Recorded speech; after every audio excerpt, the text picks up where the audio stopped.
Hello, everyone, and welcome back to War and Literature. This is English 1120 at the University of Ottawa. I'm Professor Tim Wilson. Tonight is our second of 4 lectures on Virgil's Aeneid. And in the previous lecture, we talked a bit about the background of who's Virgil, who's Aeneas, etc. So tonight, we want to look at the cultural background of the work as such. So we'll look at some of the foundation myths of Rome that the Aeneid is tapping into.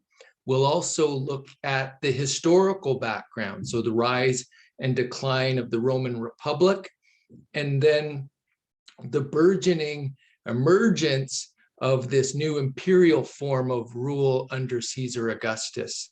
So without further ado, let's get started, and we'll share this PowerPoint presentation that will guide us through the discussion.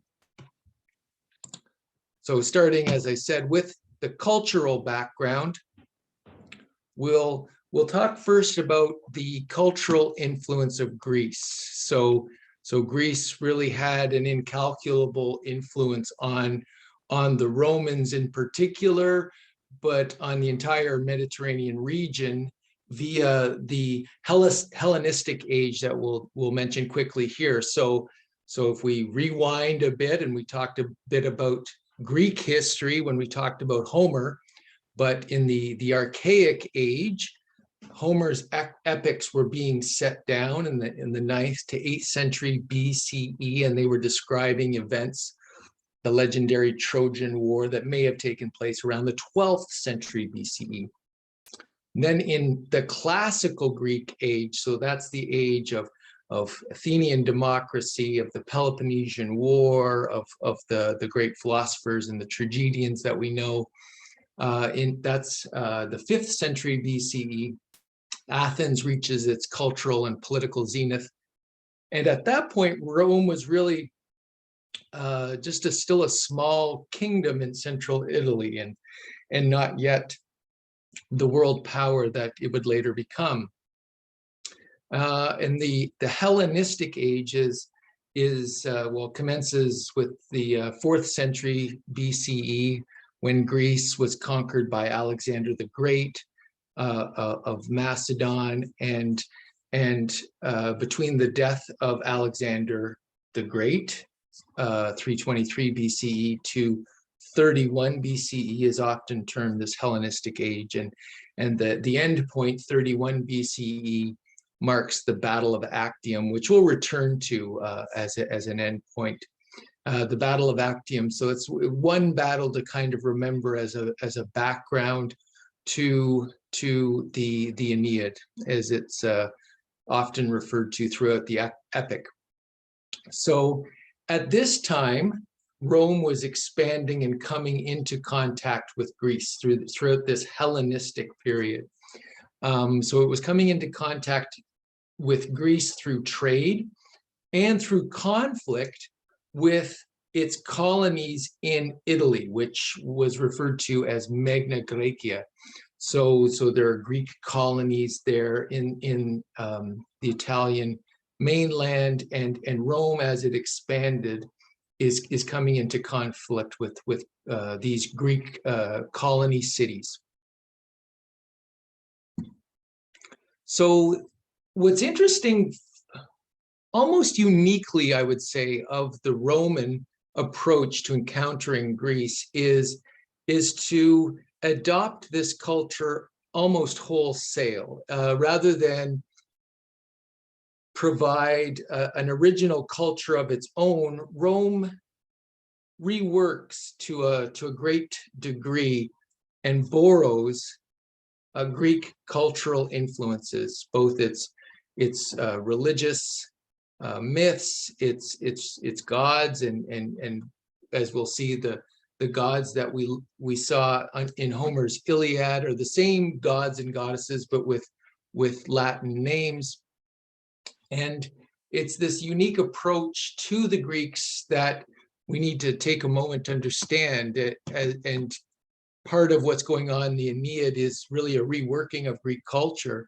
And the Roman attitude to the Greeks is ambivalent. So on the one hand, there's this reverence of the Greeks as having achieved so much before them, being this elder superior culture to them, being their cultural models that they want to kind of live up to. But then there's, on the other hand, this sense that they're tricky, they're treacherous, that they're soft due to luxurious living. They don't have the rigid martial valor that the Romans have, and this ambivalence is in Virgil's work. So we're going to see this type of use of Homer, but rewriting of Homer, this kind of ambivalent attitude towards the Greeks in the Virgil epic.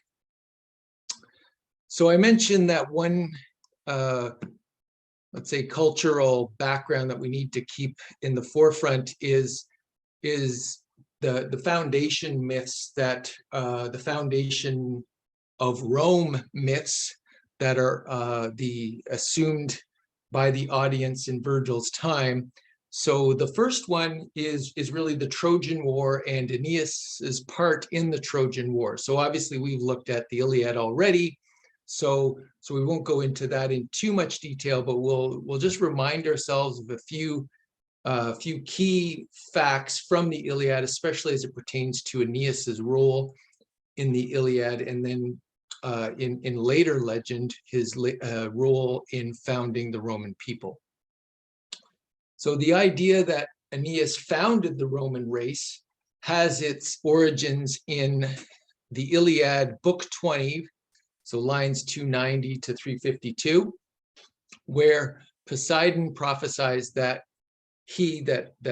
Aeneas will survive the sack of Troy and found a new city. By the 5th century BCE, this new city had been identified as Rome. So when the Iliad was composed, that hadn't been identified yet. When it was composed, maybe Rome didn't even exist yet. So here's a quote. This is from the Klein translation. This is about Poseidon. He spoke to the gods quickly, saying, "Now I fear for brave Aeneas, who will descend to the halls of Hades, slain by that son of Peleus." Son of Peleus is kind of a good trivia question, is of course Achilles, simply for listening foolishly to the far striker's words. Apollo will not save him now, save him from destruction. Why should an innocent man who always makes fine offerings to us rulers of the heavens suffer harm because of another's quarrel?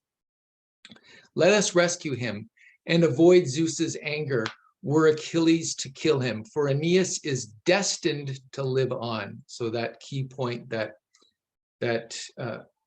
Poseidon seems to be alluding to here is a certain fate of Aeneas to live on and continue the Trojan people in a new city, so that Dardanus race itself might survive. Dardanus, whom Zeus loved above all his children by mortal women, the son of Cronos, has come to hate Priam's line, and mighty Aeneas will be the Trojan king, as his descendants will in time to come. So Virgil also relates Juno's continuing hatred of Aeneas and his people to the judgment of Paris. So notably in Book 1, lines 35 to 42. So again, the audience is assumed to know about that judgment of Paris. And we touched on it quickly when we talked about the Iliad. So I'll remind you here that it's about that wedding feast of Peleus, the father of Achilles, and the sea goddess Thetis, Achilles' mother. And Eris, this goddess of strife, threw into the table a golden apple inscribed "For the fairest." So Juno, that's the Latin term for Hera, Minerva, the Latin term for Athena, and Venus, the Latin term for Aphrodite, each claimed the apple as her own. Jupiter appointed Jupiter, so that's the Latin term for Zeus, appointed the Trojan prince Paris to judge among these three goddesses. Each goddess offers a bribe of sorts to be chosen the winner. And Paris chooses Venus, who had promised him the most beautiful woman in the world, who happens to be Helen, the daughter of Zeus, Jupiter, and wife of Menelaus. So Paris abducts her, and thus beginning the Trojan War. A famous artistic portrayal of this judgment of Paris by Francois Xavier Fabre. So under, again, in follow-up to this judgment of Paris, under the leadership of Agamemnon, we have an immense Greek fleet. The war lasts around 10 years. Hector's finally killed by Achilles. Aeneas, in this structure, is a cousin of Hector and fought on the Trojan side, and he was a son of the Trojan Anchises and the goddess Venus, or Aphrodite. After the death of Achilles, the Greeks resorted to trickery to win the war. We remember the famous ruse of the Trojan horse, invented by Ulysses, the Latin term for Odysseus, and they infiltrate the walls of the city and sack it brutally by night. So the traditional date of this sacking of Troy is 1184. Now you'll remember we mentioned when we talked about the Iliad that, although not portrayed in the Iliad, the audience knows that this is about to happen, and it's going to have a brutal, let's say, fates for the Trojans. They're going to be there's going to be sacrileges and desecrations committed by the Greeks, brutal killings committed by the Greeks, and this is hauntingly portrayed in Virgil's Aeneid, and we'll see that in Book 2. So Aeneas manages to escape the sack of Troy, taking his son Ascanius, or Iulus, and his father Anchises with him. And we'll look at, again, that touching scene in Book 2. He reaches Italy. He's married to the Princess Lavinia and founds a city called Lavinium after Lavinia. His son then founds the city Alba Longa. So that's the first kind of myth in terms of myth or legend behind the founding of Rome. So we have this Aeneas myth that he would found or continue the Trojan people in another place, and then that's Italy and eventually Rome. And we also have this myth of Romulus and Remus. Now, according to this myth, Romulus and his brother Remus were the twin sons of Rhea Silvia, granddaughter of the king of Alba Longa, so that city founded by Ascanius, and the god Mars. So at birth, the boys were set adrift in a basket on the Tiber River by their wicked, usurping great uncle. So this is something that comes up a lot in legend and folklore, is the abandoned child in a wicker basket, usually on a river. You know, this is part of the structure of the story around Moses. And again, the notion of this abandoned child is left for dead for whatever reason by the elder generation, and then reared unknowingly by shepherds or another family. This, again, as I said, Moses story, Oedipus, and other folk tales and legends. So they're raised by a she-wolf at first, and they're found and adopted by a shepherd who raises them. And after they reach adulthood, their true lineage is discovered, and they restore their grandfather to the throne of Alba Longa. And then they decide to found their own city, and that city becomes Rome. And the traditional date for that founding is 753 BCE. And in a quarrel over the naming of this new city, Romulus kills Remus, which is why it's called Rome. And this event is sometimes seen by the Romans themselves as an indication that civil violence has deep roots in the city's history. And indeed, as we'll see, part of the historical context of Virgil writing the Aeneid is over a century of brutal civil wars in Roman history. So the Aeneid is written in the backdrop of that sort of civil strife, and that civil strife is seen even in or that type of violence is seen even in the legendary founding myths of the city.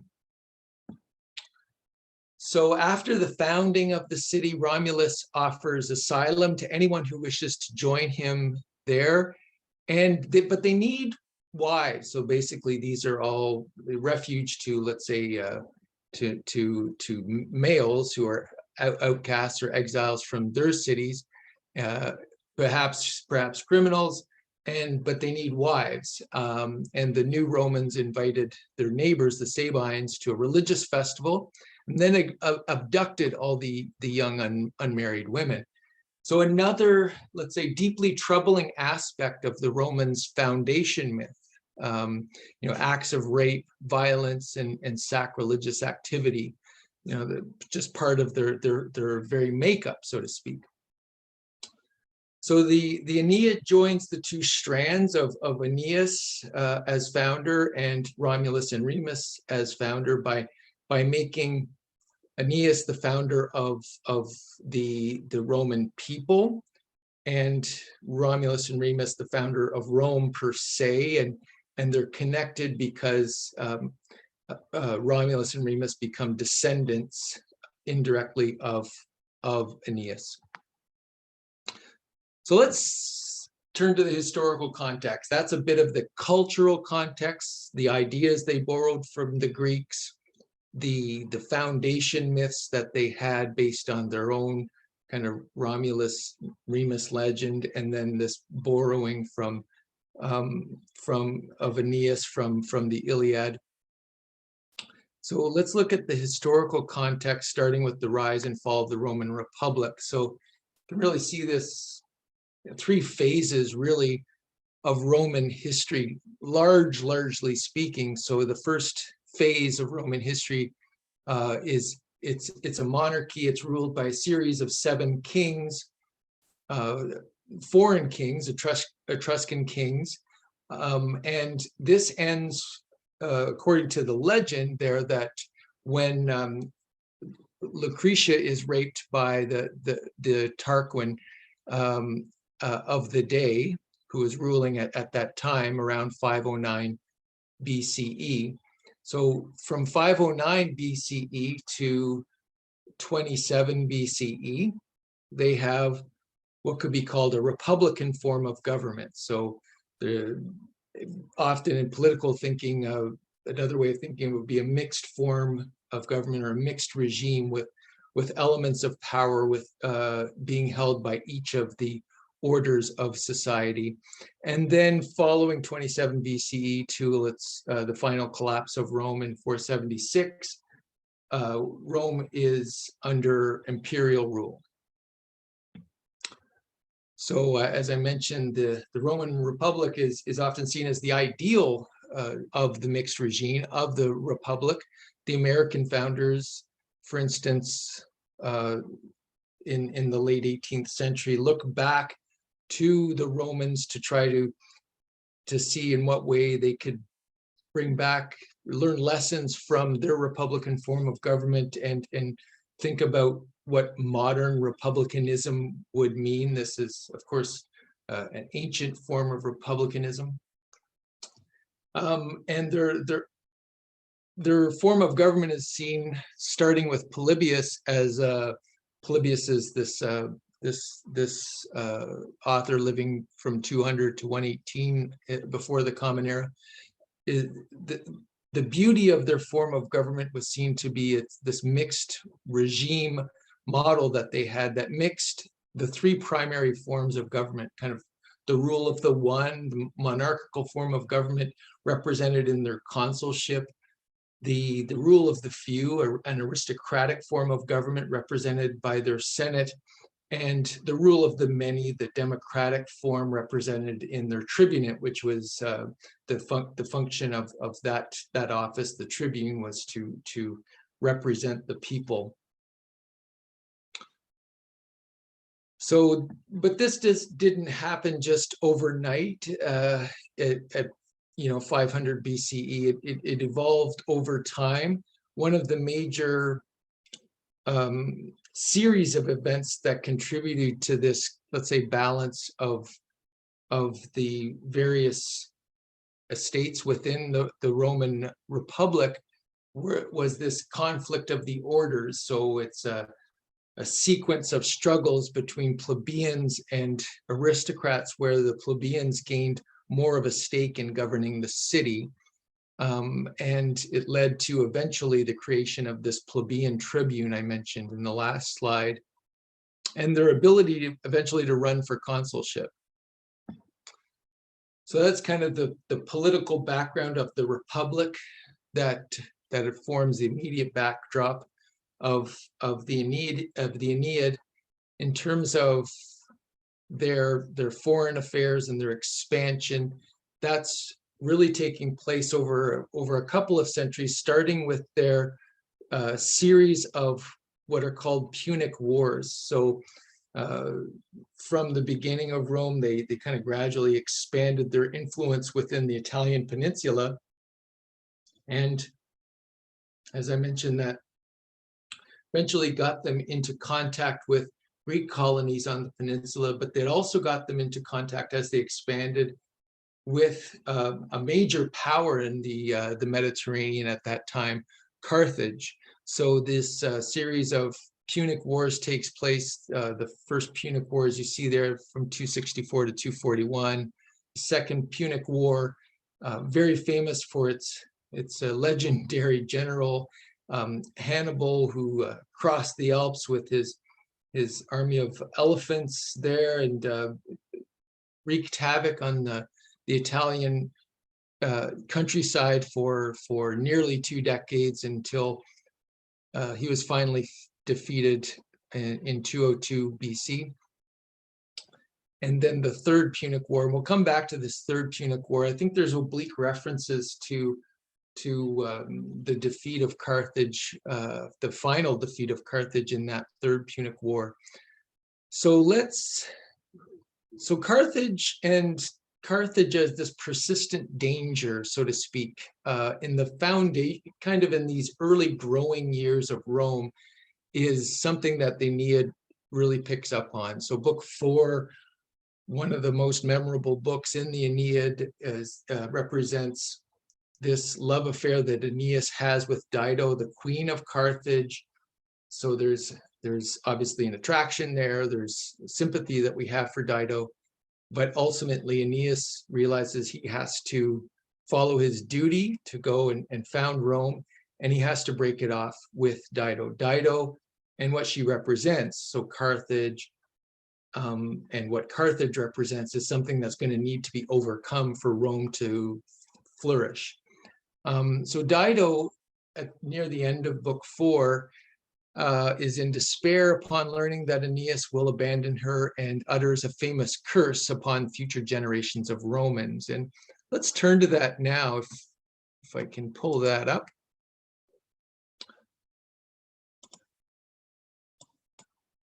This is from the Klein translation again. So this is Dido's curse on the Roman people for the future after her death.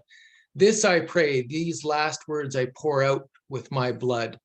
Then, O Tyrians, pursue my hatred against his whole line and the race to come, and offer it as a tribute to my ashes. Let there be no love or treaties between our peoples. Rise some unknown avenger from my dust, who will pursue the Trojan colonists with fire and sword, now or in time to come, whenever the strength is granted him. I pray that shore be opposed to shore, water to wave, weapon to weapon. Let them fight, them and their descendants. So she prays for kind of an everlasting enmity between the Carthaginian and Roman people. She calls them Trojan colonists, so Rome hasn't been founded yet, so she doesn't know to call them Romans. So she calls for this everlasting hatred, and as a Roman audience listener to this story of Virgil's would know that in fact came to pass. They had war after war, and they were endlessly pitted against one another.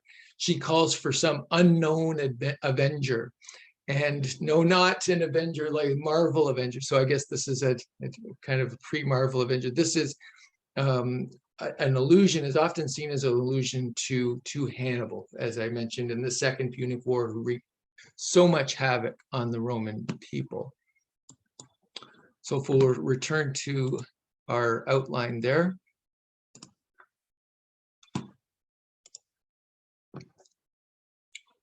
So it's at this point, after conquering Carthage in the Third Punic War, Rome becomes the major Mediterranean powers and now able to amass enormous wealth.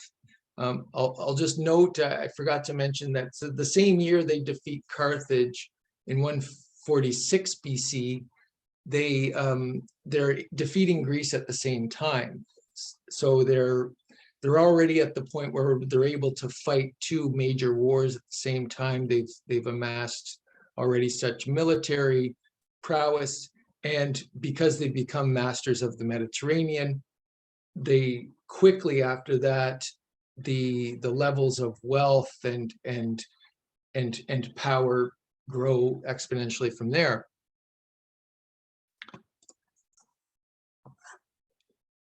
This is, I won't go through this, but this is a map representing the Second Punic War. As I mentioned, if you kind of the red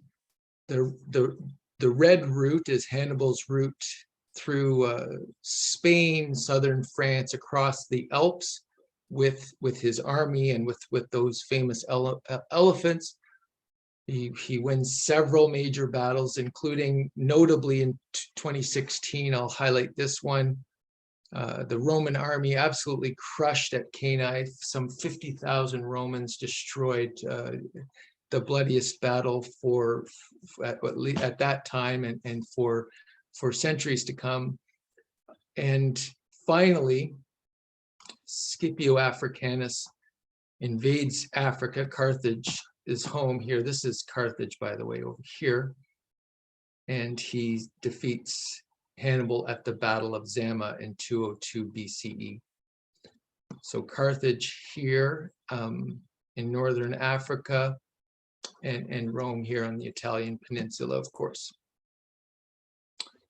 So Rome defeats Carthage after the Second Punic War and has a rigid treaty with them, and you might say, okay, things are done there, but Carthage is still prospering. It's still a prosperous merchant city with a large merchant navy, and this makes Cato the Elder nervous. So Cato the Elder is this Roman senator from 234 to 149 BCE, a veteran of the Second Punic War, so one of those hardened veterans and knows how bad war can be. And he's alarmed by the prosperity of Carthage upon inspecting it in 152. So he calls on Rome to destroy Carthage. So he's saying, Carthage is doing, seems almost better than us right now, and they're going to grow to again present a threat to us at home. And from that point on, he's said to have ended all his speeches, and no matter what topic, with some version of, let's say he's talking about improving the sewer system in Rome. We've really got to get those pipes. Furthermore, I consider that Carthage must be destroyed. So Carthago delenda est. So Cato, also this representative of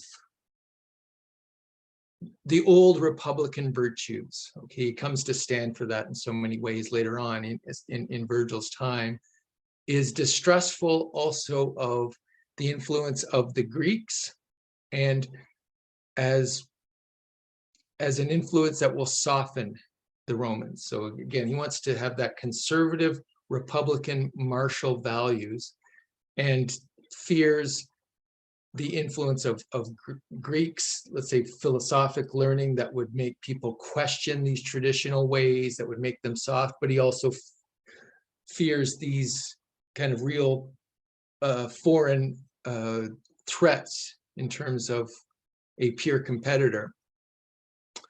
Now, opposed to Cato the Elder, we have Corculum, whose policies basically the opposite, in that he felt that Carthage was needed as a foil, let's say, to preserve Roman unity. And that's, see, an early expression of sometimes say a sentiment in political thinking that we have today, of this need to have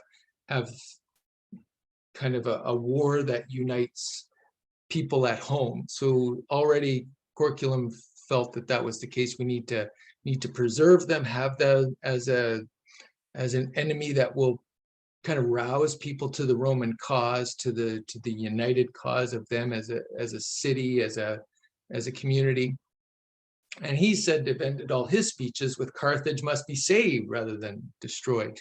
Carthagos servanda est. So we have a photo on the right there of the ruins of Carthage. Well, because that was, if you're wondering who won out on the debate there, this is the end result.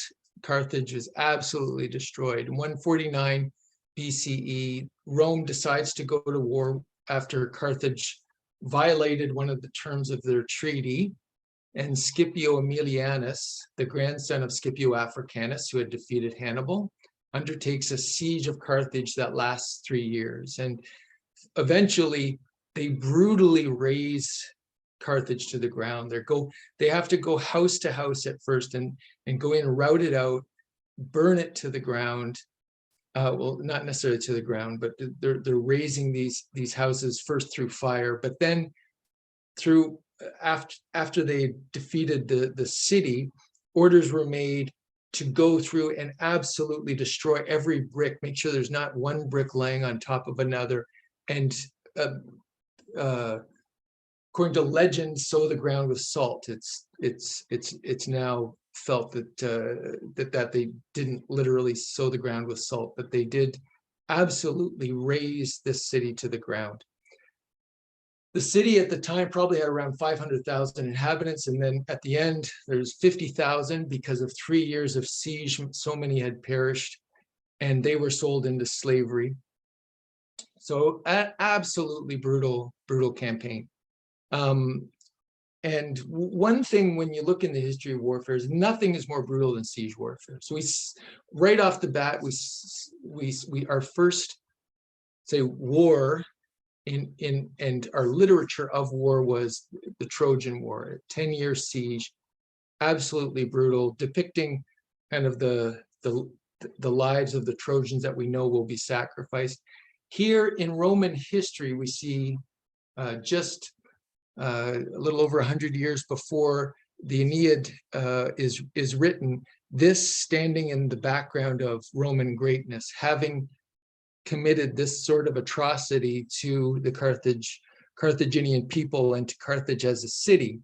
So there's I think it's on, maybe it's Amazon Prime, but a documentary called Carthage, Roman Holocaust, or something like that. And really we can think of it in terms of this elimination of an entire people when they did this. So Scipio, the leader of the Romans, upon defeating Troy, this is from Polybius's Histories. So at the sight of the city utterly perishing amidst the flames, Scipio burst into tears and stood, long reflecting on the inevitable change which awaits cities, nations, and dynasties, one and all, as it does every one of us men. This, he thought, had befallen Ilium, another word for Troy, once a powerful city, and the once mighty empires of the Assyrians, Medes, Persians, and that of Macedonia lately so splendid. And unintentionally or purposely, he quoted the words perhaps escaping him unconsciously, quote, The days shall be when holy Troy shall fall, and Priam lord of spears and Priam's folk. And on my asking him boldly, for I had been his tutor, what he meant by these words, he did not name Rome distinctly, but was evidently fearing for her from this sight of the mutability of human affairs. So a couple of things to take from this is Scipio, this scene reported in Polybius, which Virgil would have had access to. So the fall of Carthage is akin in some way to the fall of Troy, which is in the past, and could look forward to a future potential fall of Rome in this take by Scipio that's recorded by Polybius.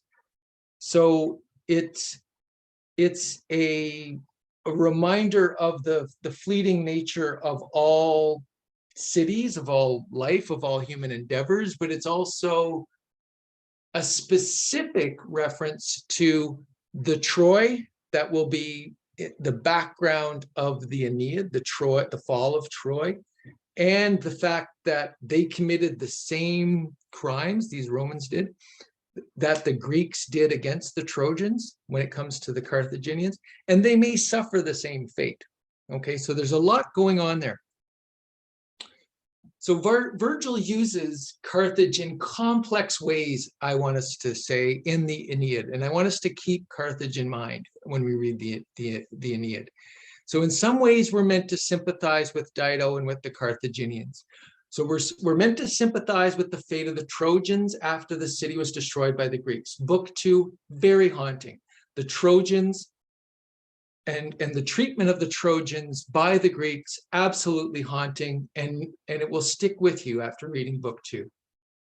However, in the historical parallel that we have in Roman history, it's not Rome as the one that is immediately being sieged by anyone. It's the Romans that take the part of the Greeks and do the besieging. It's the Romans that besiege Carthage and destroy it.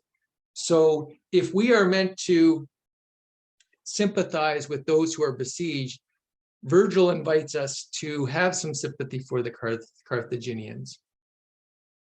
In other ways, though, we're also meant to see Dido and the Carthaginians as representing obstacles that must be overcome so that Rome can achieve its destiny.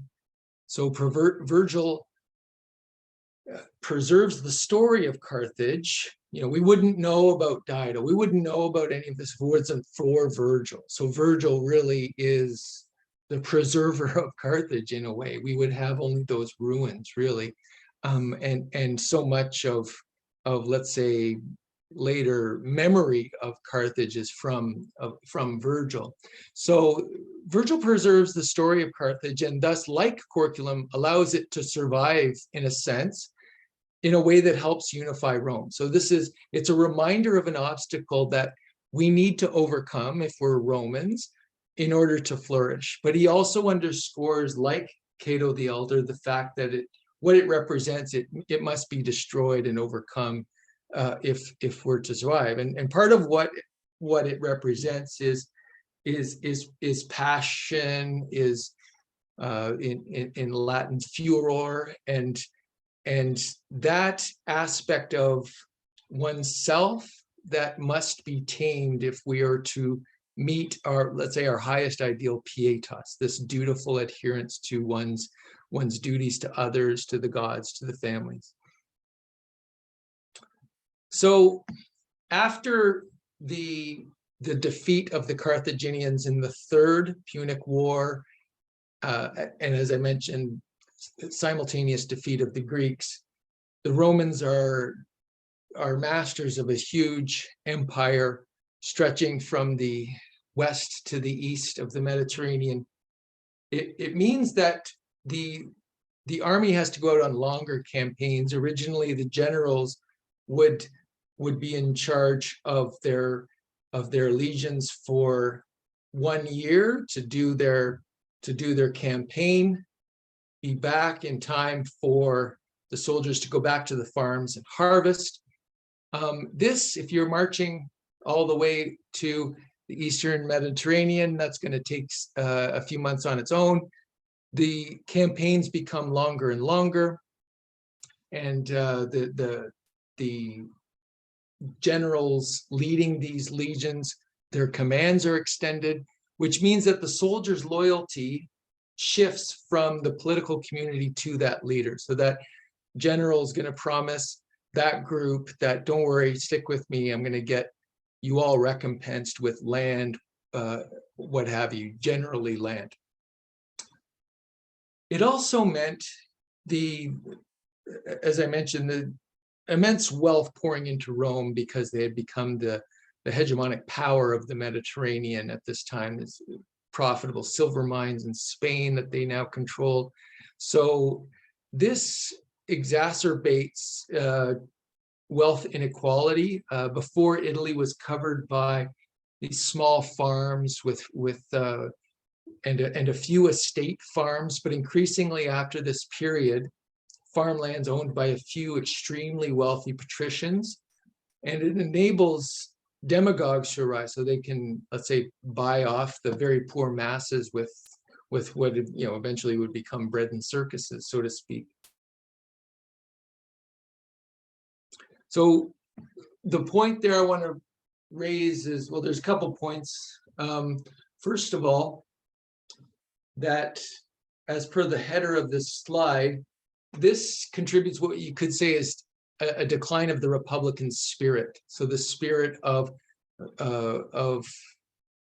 devotion to the public things, to the community. And because we have differing wealth interests, we have armies committed to their general as opposed to the common things. And the second point I want to raise is that these factors leading to the decline of the Republic, and this is pointed out in the small footnote at the bottom, has been highlighted by this scholar Mike Duncan and others as paralleling perhaps, let's say, a decline in civic spirit and a decline in the United States over the last couple decades as well. Similar factors at play. So at this point, we start into a series of civil wars that plague Rome, and this is what I was mentioning just previously as the immediate context of Virgil's Aeneid. So he's writing in the immediate background of a long period of civil war, a decline in Republican spirit, the sense of everyone's together for one public common concern, a seemingly endless series of struggles for control. I'll just go through the names there quickly. The Social War from 91 to 88, Sulla's Civil War, the Catiline Conspiracy, Caesar's Civil War between Julius Caesar and Pompey. And then this all kind of reaches a crisis with the assassination of Julius Caesar himself in 44 BCE. So again, Shakespeare, if you want to learn Roman history, read your Shakespeare. Shakespeare dramatizes that, of course, brilliantly in Julius Caesar. If you haven't read that, it's or seen it performed, it's a brilliant play, of course. After the assassination of Caesar, the so-called Liberators' War takes place between the second triumvirate and the Liberators, Brutus and Cassius. So the second triumvirate is Lepidus, Octavius, and Mark Antony. And then this Perusine War.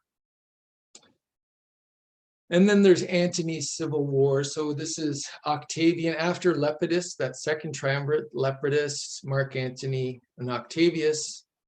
Octavius marginalizes Lepidus. He's out of the picture. So it's basically down to Mark Antony and Octavius and their struggle for power. And again, this struggle is brilliantly depicted in another of Shakespeare's plays, Antony and Cleopatra. But they have their final showdown in that Battle of Actium that I mentioned earlier, 31 BCE, a naval battle where the forces of Octavius defeated Antony and Cleopatra, and really he has control of the Roman of the Roman Republic, now empire, at that point.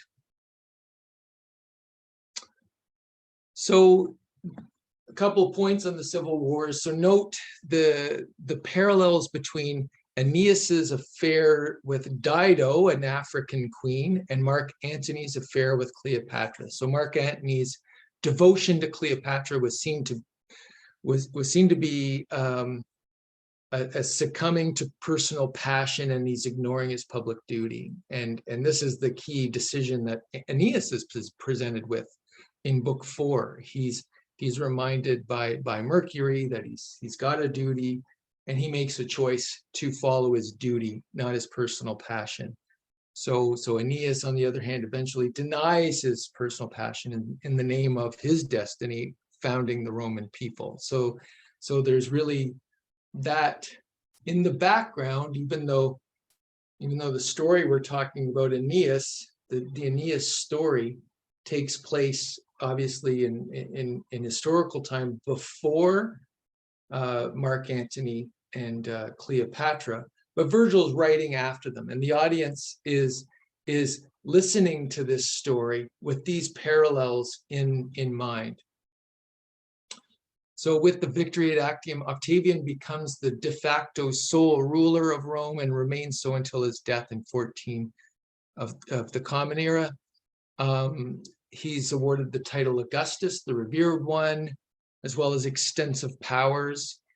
Historians call him the first Roman emperor, but he always avoided using any terms of kingship. So he was referred to princeps, so literally the first citizen, or imperator, a commander or person who holds the imperium, but he avoided terms of kingship. But in de facto, he was a king or an emperor. The other thing that Augustus wanted to do, in addition to bring back, let's say, at least a facade of republican rule, he wanted it to look like it was still a republic, even though it wasn't. But he also wanted to bring back, whether facade or genuinely, I think he genuinely wanted to bring these back, was this sense of the ways or customs of the ancestors.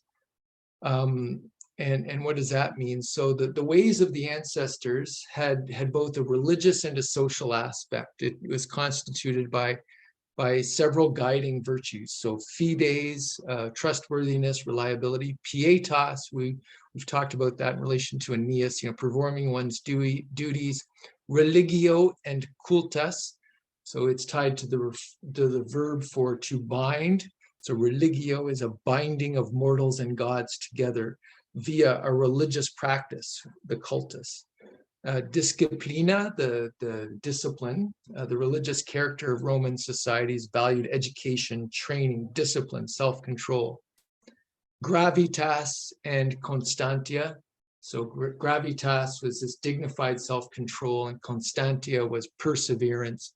Then dignitas and auctoritas were the end result of displaying all these values in the ideal Roman and the service of the state, and in the forms of priesthoods, military positions. So one who carried this prestige and respect based on having all those other virtues. And this, I'll just refer to an example in book 1. Hopefully this stuck out for you. So Virgil, I think, refers to these kind of the ways of the ancestors, and the ultimate, the dignity and gravitas that this possessing these virtues would have, when he refers to or compares Neptune's calming of the storm to, he compares that to an orator calming a crowd. So and this is the first epic simile of the epic. So be alert for the epic similes, and this is the first one. So it's interesting that he chose this.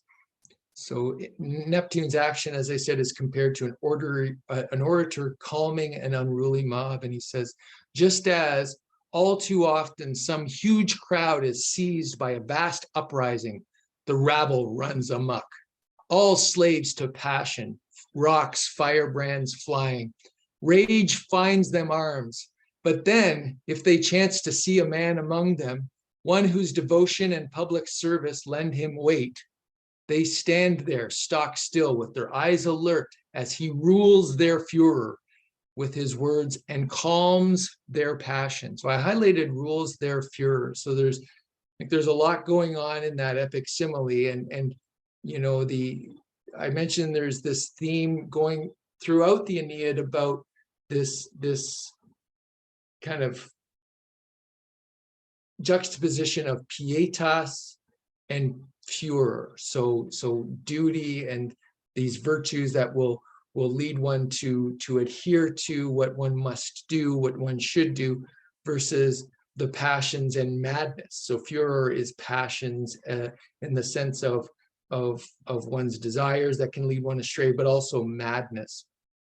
So if we have the gravitas, the pietas that will give someone weight, as we say here, we won't be carried away by these moments of passion and furor. And in a political sense, this is what we need a mixed regime for. We need to have kind of an element that will battle or let's say control the passionate elements of the people when they get together. However, we also need to be able to listen to those. We need to have that mixed regime in proper balance. So too, as we have in Carthage in the Aeneid, we don't have it silenced. We listen to it, but we also know that must be overcome. It's in the past. It represents something that Rome had to put in the past, but it's not forgotten. So the way of the ancestors finds itself in Virgil in a number of ways, and one way is this tension with the philosophic spirit of inquiry. So philosophy questions the ancestral traditions, and philosophy is a gift from the Greeks, and we know to beware of the gifts from the Greeks. Always beware of the Greeks, even when bearing gifts, right, is the lesson of the Trojan horse. So this comes back to this question of Virgil's relation to the Greeks. So the Greeks could represent something that calls into question ancestral tradition, as Cato the Elder had feared, or he could have this kind of ambivalent relationship to the Greeks, where he'll point to the Greeks as kind of a necessary step. He will, but also point to a way in which they're overcoming the Greeks. So we can see the poem in some ways as an overcoming of the Greeks, an overcoming of Homer. In some ways, it's an inversion of Homer. Homer starts with the Iliad and then has the Odyssey. The Aeneid begins with an Odyssey and ends with an Iliad, so to speak. And another way of looking at it could be, we see that the poem could be pointing silently to the superiority of the Greeks. And this would be, let's say, a more, a reading of it as an esoteric poem that's trying to kind of cover its tracks and not let on that it's really pointing at the enemy as superior. We could point to this in the sense that Aeneas becomes a replacement for Achilles in the final books, rather than a new hero that defeats an Achilles. So in the final books, Aeneas is like Achilles in slaying Turnus, just as Achilles slayed Hector. And in the end, the Roman hero becomes just a new Achilles, a new Greek hero. So a similar kind of play is happening with Lucretius. I'm just pointing out there, which is a Roman philosopher around the time of Virgil. So I want to stop there.